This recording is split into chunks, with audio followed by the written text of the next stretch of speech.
Evening everyone, and in this tutorial I'm going to show you how to resize a column in Microsoft Excel on the Mac. Let's begin this tutorial.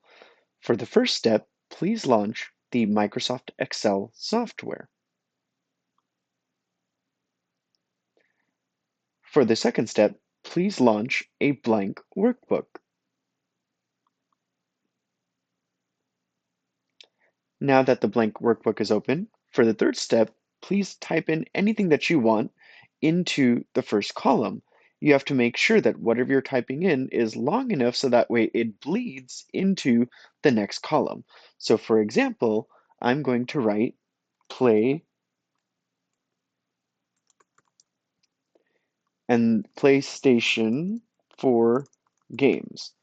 All right, so we have written something in column A, but it is now bleeding over into column B. So in order to resolve this issue very easily, all you need to do is click on the line that's in between column A and column B. And then once you do that, it's going to automatically fix the error. There you go.